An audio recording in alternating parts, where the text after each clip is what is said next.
श्री स्वामी समर्थ. स्वामी महाराज तुमच्या सर्व चांगल्या इच्छा पूर्ण करो ही स्वामींच्या चरणी प्रार्थना करते आणि आजच्या या नवीन व्हिडिओला सुरुवात करते.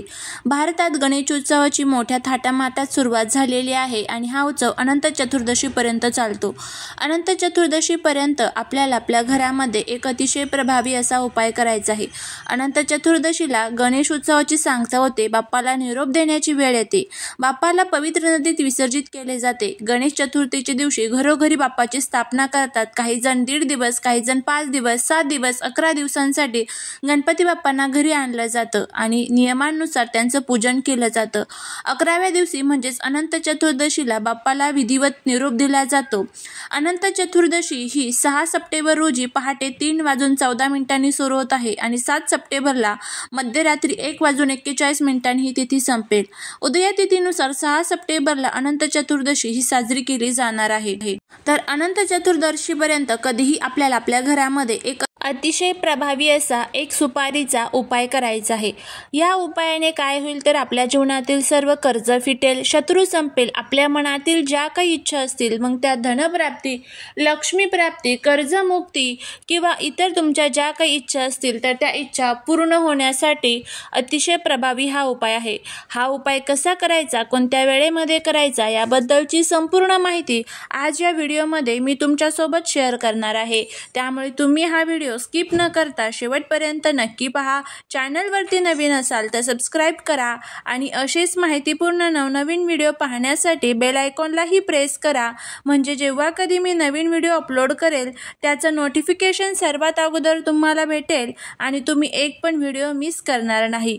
त्याचबरोबर कमेंटमध्ये ओम गम गणपते नमः लिहायला अजिबात विसरू नका, जेणेकरून श्री गणेशाची तुमच्या कुटुंबावरती, मुलांवरती अगदी भरभरून कृपा होईल. गणेश विसर्जनाच्या दिवशी काही गोष्टी लक्षात ठेवायला हव्यात. बाप्पाला निरोप देण्यापूर्वी सकाळी लवकर उठून स्नान करावे, स्वच्छ कपडे घालावी, मग देवपूजा करताना बाप्पाला हार, फुले, दुर्वा, तुपाचा दिवा, धूप लावा. त्यानंतर उत्तर पूजा करून त्यानंतर गणपती बाप्पा मोरया, मंगलमूर्ती मोरया अशा जयघोषामध्ये गणपती बाप्पांचं विसर्जन जे आहे तर ते आपल्याला करायचं असतं. त्यानंतर आपल्याला हा जो उपाय आहे तर तो तुम्ही अनंत चतुर्दशीपर्यंत कधीही करू शकता. सुपारीचा संबंध गणेशाचे आहे आणि ती पूजेत एक महत्त्वाचे स्थान व्यापते. सुपारीचे काही उपाय केल्याने धनलाभ, सुख समृद्धी वाढते आणि व्यावसायिक तसेच करिअरमधील ज्या काही अडचणी आहेत ना तर त्या सुद्धा दूर होण्यासाठी मदत होते.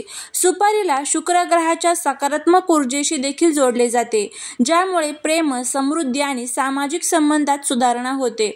आपल्या हिंदू धर्मात सुपारीला विघ्नहर्ता गणेशाचे रूप मानले जाते, त्यामुळे त्याचा वापर पूजेमध्ये केला जातो. भगवान विष्णू आणि देवी लक्ष्मी यांच्या पूजेमध्ये सुद्धा सुपारीचा वापर हा महत्त्वाचा असतो. कोणत्याही धार्मिक कार्य, यज्ञ किंवा हवन सुरू करण्यापूर्वी सुपारी आणि पानांचा वापर केला जातो. लक्ष्मी पूजेत सुपारी अर्पण करून ती तिजोरीत किंवा गल्ल्यात ठेवल्यास देवी लक्ष्मीची कृपा आपल्यावरती प्राप्त होते आणि धनलाभ आपल्याला होतो. सुपारी चघळल्याने शुक्र ग्रहाची ऊर्जा वाढते, ज्यामुळे प्रेम आणि विलासिता आणि संपत्तीत वाढ होते. नातेसंबंध सुधारतात. पूजेत सुपारीसोबत गुलकंद आणि बडीशोप अर्पण केल्यास व्यक्तीच्या मनोकामना पूर्ण होतात आणि महादेवाची कृपा प्राप्त होते.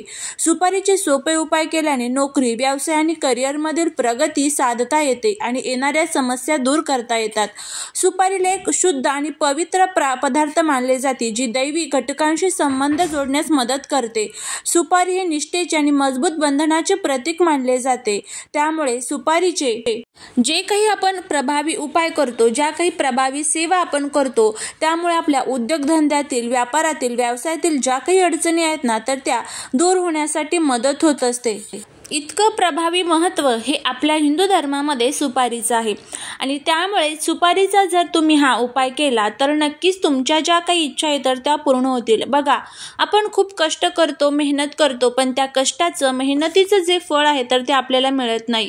त्याचबरोबर घरामध्ये आलेला पैसा घरामध्ये टिकत नसेल, घराची, पतीची, मुलांची प्रगती थांबून गेलेली असेल, तुमचा एखादा छोटासा व्यापार व्यवसाय आहे, एखादं छोटंसं दुकान आहे, ते तुमचं दुकान व्यवस्थित चालत नसेल, त्याचबरोबर अखंड लक्ष्मीची कृपा घरामध्ये राहत नसेल, घरामध्ये सतत भांडण, कटकट, वादविवाद होत असेल, तर अशा ज्या काही आपल्या अनेक समस्या आहेत ना तर त्या अनेक समस्यांसाठी तुम्हाला हा उपाय करायचा आहे.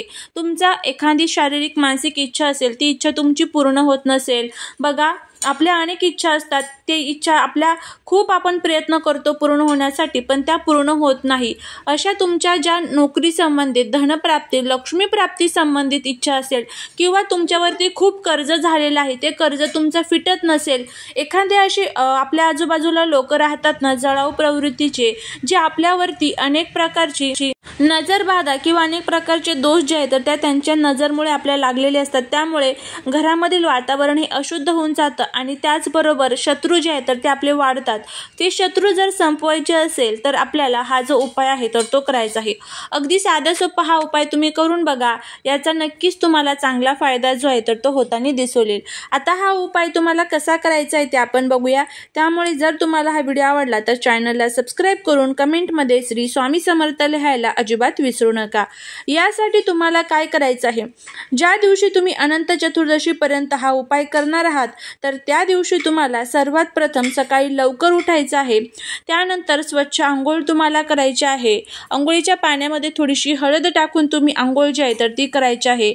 त्यानंतर आपल्याला आपली रोजची जी काही घरातील देवपूजा असते बघा तर ती करून घ्यायची आहे. धूप दीप अगरबत्ती जी आहे तर ती करून घ्यायची आहे आणि सकाळी सकाळी मंगलमय वातावरणामध्ये तुम्हाला हा उपाय करायचा आहे. आता जर तुम्हाला सकाळी नसेल जमत तर तुम्ही संध्याकाळी प्रदोष काळामध्ये केला, म्हणजे दिवे लागण्याच्या वेळेस, ज्या वेळेस आपण घरामध्ये दिवे वगैरे लावतो त्या वेळेमध्ये जरी तुम्ही हा उपाय केला तरीही चालेल. त्यानंतर तुम्हाला सर्वात प्रथम काय करायचं आहे तर एक सुपारी घ्यायची आहे. आता ही सुपारी घेत असताना ती पूजेमध्ये वापरलेली सुपारी नको. यासाठी तुम्ही एक काम करा, नवीन सुपारी तुम्ही खरेदी करून आणू शकता. घरामध्ये कोणती सुपारी आपण पूजेमध्ये वापरलेली आहे कोणती नाही हे आपल्याला माहीत नसतं, त्यामुळे तुम्ही नवीन सुपारी खरेदी करून आणायची आहे. त्यानंतर देवघराच्या समोर आसन टाकायचं आहे. त्या आसनावरती तुम्हाला बसायचं आहे. एक तामण घ्यायचं आहे. देवघरामध्ये दिवा प्रज्वलित असावा याची काळजी घ्या आणि त्या तामणामध्ये तुम्हाला ही सुपारी जी आहे तर ती ठेवायची आहे. त्यानंतर तुम्हाला ह्या सुपारीवरती गणपती अथर्व शीर्षमचं पठण करत करत पाण्याने अभिषेक करायचा आहे. संपूर्ण अथर्व शीर्षमचं पठण झालं की त्यानंतर हे पाणी तुम्हाला एखाद्या झाडाला टाकायचं आहे. सुपारी स्वच्छ धुवून पुसून घ्यायची आहे. एक लाल कलरचा कपडा घ्यायचा आहे. त्या कपड्यावरती थोड्याशा अक्षदा, अखंड अक्षदा, कुठेही तुटलेल्या फुटलेल्या नको, खराब नकोत, अशा अखंड अक्षदा लाल पिवळ्या करून तुम्हाला त्या कपड्यावरती ठेवायच्या आहे.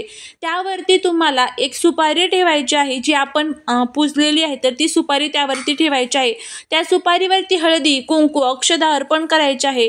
फूल असेल तर एखादं फूल अर्पण करायचे आहे.